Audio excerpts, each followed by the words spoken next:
El carcinoma renal es el tumor sólido renal más frecuente. Sin embargo, recuerda que la masa renal más frecuente es el quiste renal. La mayoría de los carcinomas renales son adenocarcinomas, en un 90% de los casos. Solo un 5% son benignos y un 95% son malignos. Proceden de las células del túbulo proximal. Microscópicamente predominan las células claras.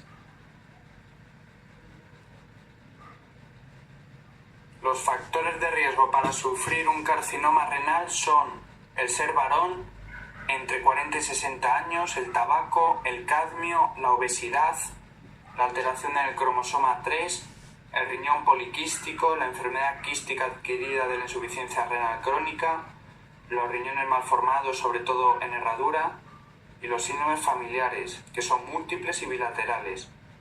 Entre los síndromes familiares más frecuentes que aparecen en el carcinoma renal son el von Hippel-Lindau y la esclerosis tuberosa. Clínicamente existe una triada clásica poco frecuente que aparece solo en el 10% de los casos y unos síntomas de presentación que vamos a recordar. La triada clásica va a ser la hematuria, el dolor y la masa en flanco. Los síntomas de presentación, el más frecuente es la hematuria. También puede debutar el carcinoma renal con un síndrome constitucional, dolor en flanco, anemia o varicocele izquierdo fijo, que indica que ya existe invasión de la vena renal izquierda. El carcinoma renal también se denomina el tumor del internista porque cursa con muchos síndromes paraneoplásicos que cabe recordar. El carcinoma renal cursa con aumento de la secreción de PTH, renina, EPO y el síndrome de Stauffer. La paratormona va a producir hipercalcemia. El aumento de la renina va a producir una hipertensión arterial. La eritropoyetina va a producir poliglobulia. El síndrome de Stauffer, que es el síndrome paraneoplásico más frecuente, significa que hay un aumento de enzimas hepáticas sin metástasis, por efecto hepatotóxico del tumor. En el diagnóstico del carcinoma renal vamos a poder utilizar varias pruebas diagnósticas, entre ellas la ecografía renal, el TAC, la resonancia magnética, la arteriografía y decir algo sobre la PAF. La ecografía renal va a ser la primera prueba en realizar.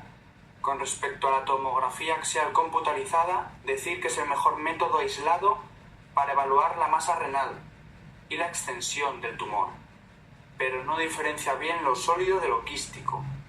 Con respecto a la resonancia magnética, decir que es de elección si se sospecha afectación trombótica tumoral de vena renal o vena cava.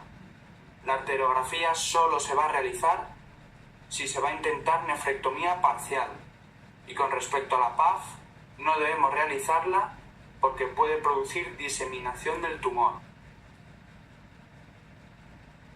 Existe un protocolo diagnóstico terapéutico importante y por tanto que vamos a resumir en este mapa mental.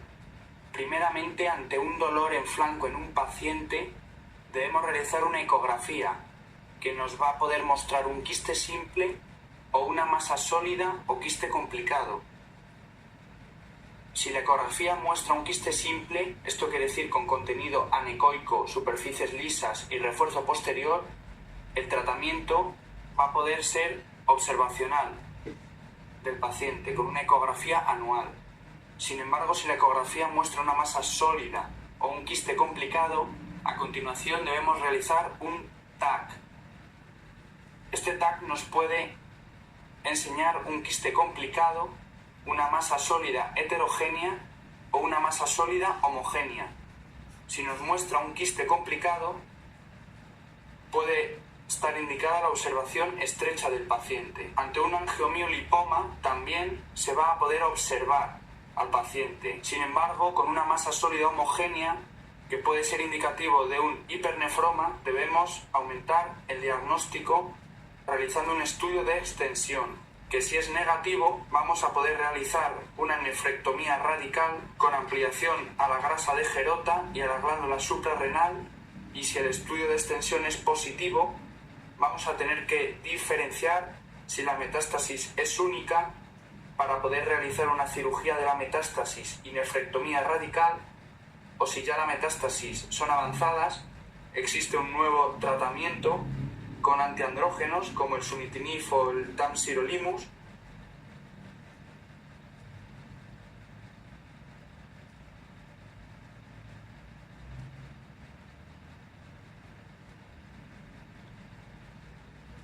Otros tumores que pueden afectar al riñón son el angiomiolipoma y el oncocitoma.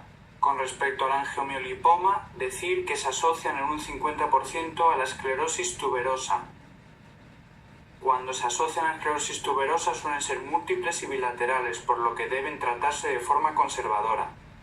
Cuando son grandes, mayores de 4 centímetros, pueden ocasionar un síndrome de Wunderlich por sangrado retroperitoneal. El oncocitoma suele ser considerado benigno, aunque en algunos casos se ha detectado metástasis. Por tanto, tienden a ser tratados mediante nefrectomía. Cabe recordar algún dato importante dentro del carcinoma renal. Con respecto a la nefrectomía parcial, solo se va a realizar en el carcinoma renal cuando estemos ante un tumor bilateral, riñón único, nefropatía que requiere diálisis o tumor menor de 4 centímetros bien delimitado sin afectación perirrenal.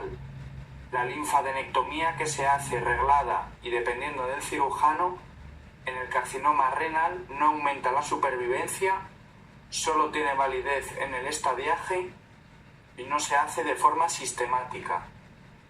Recuerda que los cánceres quimioresistentes en urología van a ser el carcinoma renal y el carcinoma de próstata.